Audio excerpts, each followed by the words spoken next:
Assalamualaikum warahmatullahi wabarakatuh. Jumpa lagi dengan saya di channel Palian Cong, dan kali ini kita akan unboxing sebuah smartphone yaitu Vivo V40 Lite 5G, panjangnya namanya.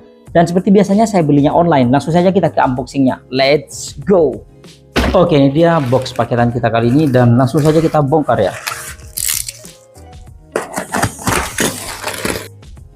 Dan ini dia yang kita beli yaitu Vivo V40 Lite 5G. Ini ada yang varian yang 5G, ada yang 4G ya. Dan di sini ada tulisan 10 years, 10 tahun Vivo. Oke, sekarang kita lihat di bagian belakangnya. Saya ambil ini varian RAM 8GB, internal 256GB ya. Oke, warnanya silver. Oke, sekarang kita bongkar. Dan di bagian dalamnya seperti ini, ada smartphone Vivo-nya. Sebenarnya kita bisa pelorotin, tapi Vivo pengennya kita buka di sini ya. Ada tulisan open kecil kayak gini. Cuma kita nggak buka. Kita pelorotin aja, lebih gampang dipelorotin soalnya. Oke, warnanya kayak gini, gokil. Dan di bagian di sini ada stiker IMEI, dan di sini ada partisi, dan di sini ada casingnya warna bening ya. Dan di sini ada kartu Telkomsel bonusnya, nggak ada GB-nya. Dan di sini ada paduan sikat, kartu garansi, dan ya udah gitu aja. Dan di sini ada kabel charger yang sudah Type C ya. Oke. Dan di sini ada kepala charger yang sudah mendukung pengisian cepat sampai 80 watt. Gokil. Dan di sini ada SIM tray ejector. Bentuknya oke, guys. Bentuknya oke.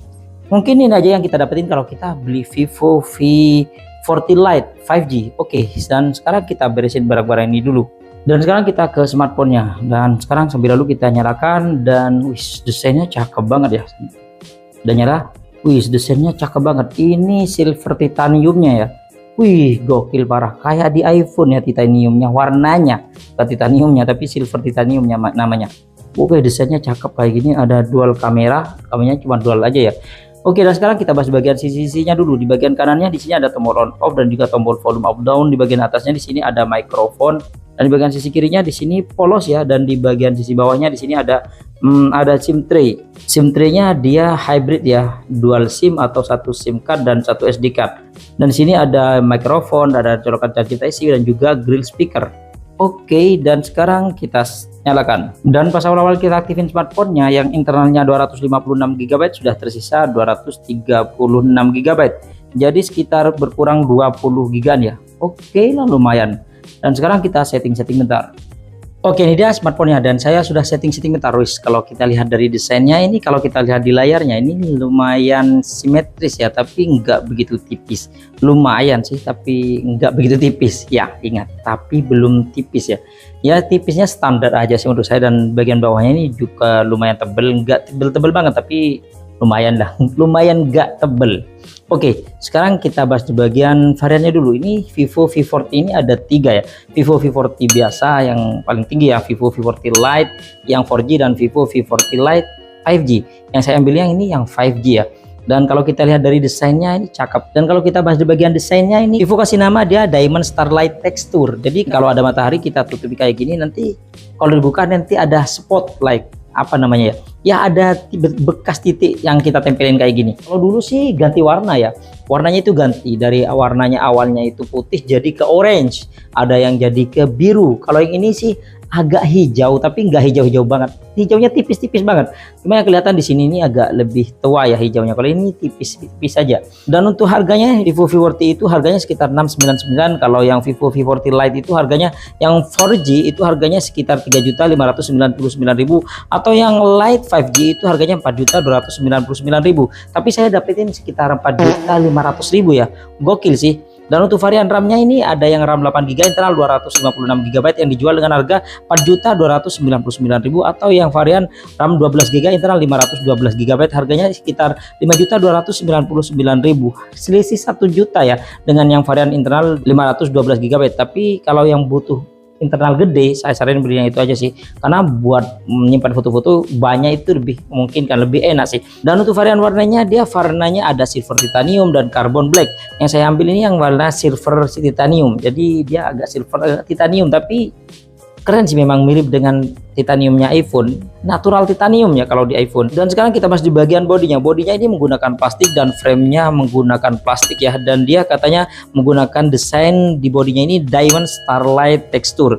Dan sekarang kita bahas bagian layarnya. Ini layarnya menggunakan layar AMOLED, ukurannya itu 6,67 inch. Resolusinya sudah Full HD plus, yaitu 1080 x 2400 pixel. Rasionya 20:9 dan refresh rate-nya sudah mantap di 120 Hz. Dan untuk kecerahannya sudah 1800 nit. Ini keren banget sih, di bawah matahari terang ya. Dan untuk proteksinya saya nggak tahu, tapi dia sudah dapat screen protector, oke lah.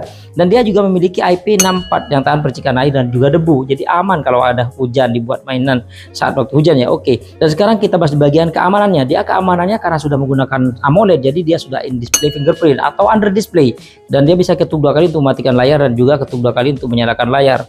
Itu face unlocknya, akurasinya oke. Oke, dan sekarang tes fingerprintnya.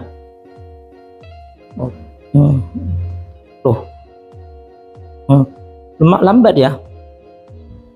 Oke, lumayan.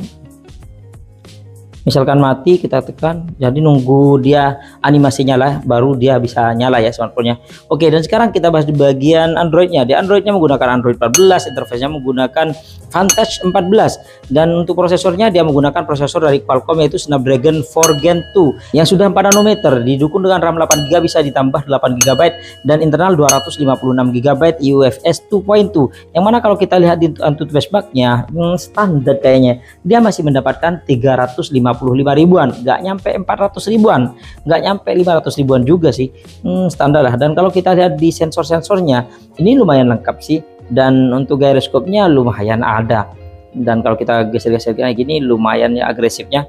Dan untuk lain-lainnya dia menggunakan Bluetooth 5.0, NFC ada, dan speakernya sudah stereo di bagian bawah dan bagian atasnya di earpiece ini, yang mana kalau teman-teman pengen dengerin suaranya seperti ini.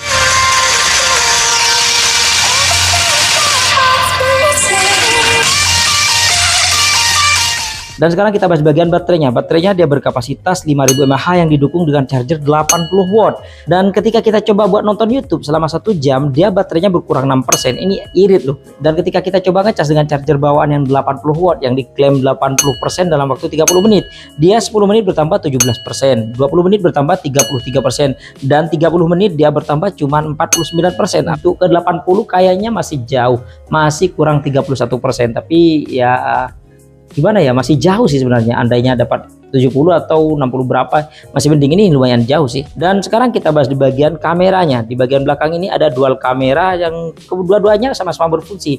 Nggak penting sih menurut saya 3 kamera atau 4 kamera, yang penting cuman ya kamera utama dan ultrawide sih menurut saya. Ini kamera utamanya menggunakan kamera 50 megapiksel aperture f1.8 wide, dan dia menggunakan sensor Sony IMX882 ya, dan kamera 8 megapiksel aperture f2.2 ultrawide, dan kamera depannya dia beresolusi 32 megapiksel aperture f2.5 wide. Dan kalau kita lihat di setting-setting kameranya seperti ini, dia ada mode wide, ultrawide 0,6, dan bisa ngezoom sampai 10 kali. Dan untuk videonya bisa ngezoom sampai 10 kali, dan dia agak goyang karena dia nggak ada always-nya. Dan di sini ada stabilisasinya ya. Cuma kalau kita pindah lensa kayak gini dia otomatis mati, jadi kita harus aktifin dulu, jangan lupa itu ya. Dan di sini ada mode foto, mode portrait, mode malam, dan di sini juga ada mode lainnya. Di lainnya ini kita lihat di sini 50 megapiksel, panorama, dokumen, gerak lambat, selang waktu, bulan super, pro, tampilan ganda, dan foto live. Kalau kita lihat di gerak lambatnya dia mentoknya di 120 fps. Cuma 120 fps, sayang banget kok enggak 960 fps ya, sayang banget. Dan di sini ada mode pro nya, kita lihat di shutter speednya bisa sampai 32 second ya, oke lumayan. Dan di Vivo ini dia ngandelin satu fitur yang sebenarnya dari dulu sudah ada, kayak di Vivo V27 itu ada. Dan di sini ini ada aura light yang bisa diganti-ganti warna. Kalau flashnya pakai sini ya, jadi saat kita buka kamera di sini kita bisa lihat di sini ada mode. Walaupun di kamera depannya sebenarnya ada, kalau kita mau nyalain lampu tapi dia menggunakan layar ya, nah, kayak gini dia bisa ganti ke merah, kuning, dan juga putih. Kamera belakangnya juga sama sih, cuma kalau kamera belakang itu kalau kita aktifin di sini ada lampu light aura selalu hidup. Kita bisa ganti auranya, ganti ke sini, di sini kuning dan putih, kuning, dan di sini merah. Jadi dia berubah-ubah warnanya. Cukup membantu lah saat gelap ya. Ini cukup membantu banget. Apalagi kalau video. Kalau foto sih normal karena biasanya ada flash. Dan untuk rekaman video dan sebelumnya kita akan tes di ruangan terbuka. Let's go. Oke, ini dia perekaman kamera belakang dari Vivo V40 Lite 5G. Kalau kita lihat di layar ini adem banget ya. Kita coba fokusnya ya. Wis. Cus. Cepat ya. Sep. Sep. Sep. Wah, cepat. Dan kita coba zoom 10 kali, tapi kalau di zoom dia kurang stabil ya karena memang gak ada OIS-nya, cuma ngandelin AIS doang. Dan kalau kita coba putar ke wajah kayak gini, kita coba buat lari, kita tes kestabilannya apakah masih stabil dan bagaimana kualitas warna, cahaya dan juga suaranya dan kestabilannya. Teman-teman bisa lihat sendiri sih. Kalau kita ganti ke ultrawide jangan lupa aktifkan stabilisasinya karena stabilizer atau AIS-nya itu nggak langsung aktif ya, walaupun sudah pernah kita aktifin. Kalau kita ganti ke ultrawide otomatis dia mati. Ya sayangnya dia nggak ada yang 60 fps ya, baik kamera utama atau ultrawide nya. Kita coba buat lari. Nah, dia cuma mentok di 30 fps ya, nggak bisa 4K juga. Dan ini dia kamera depannya ya, biar nggak backlight. Nah, warna birunya dapat kayak gini. Kok kayak lebih oke Poco M6 Pro ya. Dan dia nggak ada stabilizernya kalau kamera depannya. Kalau kita coba zoom, dia buat zoom. Tapi fitur ini menurutku sih kurang bermanfaat sih. Malah pengennya itu yang ultrawide, bukan yang zoom. Oke, ini dia rekaman kamera belakang dan kamera depan atau video ganda di Vivo V40 Lite ya. Lingkaran kayak gini juga, atau hati kayak gini ya. Kita dual kanan kiri kayak gini ya. Di belakang kita kecilin bisa, cuma harus dimatiin dulu, itu yang agak repot ya. Oke, ini dia perekaman kamera belakang dari Vivo V40 Lite 5G. Ini terang ya, menurut saya ini terang banget. Seharusnya di sini gelap kalau kayak kemarin itu apa ya kemarin ya. Ya pokoknya kemarin lah. Ini terang loh. Dan kalau kita putar ke wajah kayak gini. Ya teman-teman bisa lihat sendiri sih untuk kualitas kamera belakangnya. Ini kamera utamanya ya. Dan ini ultrawide-nya. Dan ini gelap sih. Ya menurut saya sih gelap. Dan teman-teman gak usah khawatir kalau misalkan ultrawide-nya itu gelap. Nah, teman-teman bisa aktifin light-nya. Di belakang itu ada ring light-nya, Dan ini cakep banget sih. Dan teman-teman kalau kita tutup kayak gini. Ini beda dengan flash ya. Ini bukan flash karena kalau flash ada di bagian sini. Dan ini kita bisa ganti warnanya ya. Kalau ke bawah warnanya agak merah kayak gini ya. Kalau di tengah agak kuning kayak gini, tapi nggak kuning-kuning banget. Warm gitu aja. Kalau ke atas putih kayak gini, cakep. Dan kamera utamanya juga bisa pakai ring light ini ya. Cakep sih, pokoknya keren. Oke, ini bukan flash jadi beda ya. Dan ini dia perekaman kamera depannya, dan kamera depannya kurang terang ya, tapi kita bisa akarin dengan flash dari layar. Nah ini putih ya, sama dengan kamera belakangnya. Kalau kita geser ke tengah dia akan kuning kayak gini, agak kuning. Kalau ke bawah dia merah. Kalau kita geser ke bawah dia warnanya agak merah kayak gitu. Dan untuk hasil fotonya sih kalau kita coba bagi-bagi kayak gini lumayan oke ya, walaupun kadang wajah kita itu dimulusin. Dan mode portraitnya juga oke ya. Dan kalau untuk kamera belakangnya ini oke ya, ultrawide-nya juga oke. Mode portraitnya di kamera belakang malah lebih dramatis. Kalau kita gunakan siang-siang ini masih oke ya, wajah kita itu natural banget. Mode portraitnya cakep ya. Cuma kamera depannya kadang agak kusam gitu ya. Kalau kita buat ngezoom dia mentok di 10 kali standar.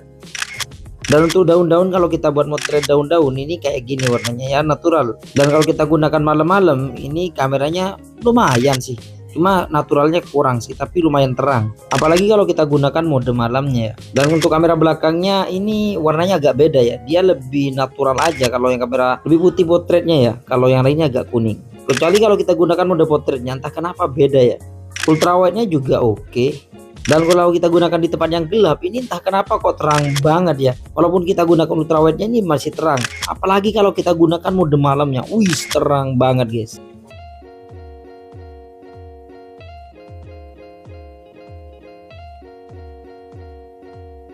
Oke, itu dia hasil perekaman video dan juga jepretan foto dari Vivo V40 Lite 5G. Bagaimana? Teman-teman suka nggak? Kalau menurut saya sih suka-suka aja. Kameranya oke, cakep. Kalau kita bahas di bagian beberapa kelebihannya, ini bikin teman-teman mungkin pecinta Vivo makin suka sama Vivo ya. Yang pertama dia desainnya ini cakep banget ya. Vivo kasih nama dia Diamond Starlight Texture.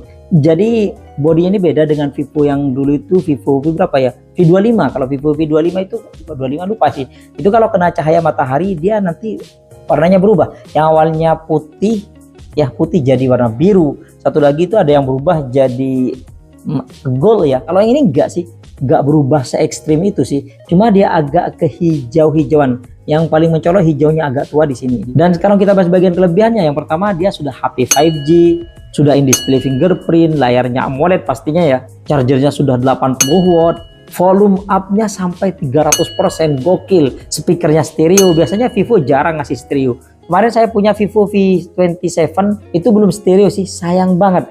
Pokoknya Vivo itu seri V itu udah jarang yang stereo speakernya ya, yang rata-rata mono. Dan kali ini gebrakan baru dari Vivo ya, ini mulai mau naikin value-nya ya.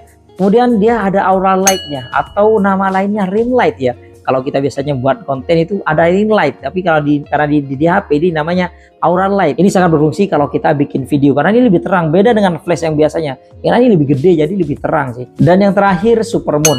Entah ini kelebihan atau enggak, sebenarnya di Vivo V27 kemarin sudah ada Supermoon-nya ya. Jadi kalau kita potret foto ada bulannya, itu bulannya nanti akan diperbesar oleh AI yang ada di smartphone ini. Ini sebenarnya gimmick atau gimana sih? Ya yang penting ada aja sih. Tapi kalau kita bahas bagian kekurangannya, pasti ada kekurangannya. Ini lumayan banyak sih kekurangannya.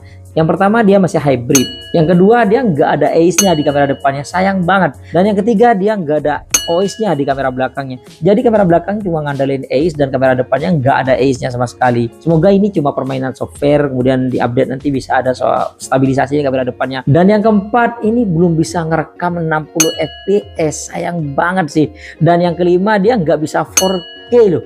Nggak bisa 4K di harga 4 jutaan, nggak bisa 4K. Setidaknya walaupun nggak bisa 4K 60 fps ya. Kalau kemarin itu di Poco M6 Pro, walaupun nggak bisa 4K dia bisa 60 fps. Dan yang terakhir slow motionnya masih 120 fps.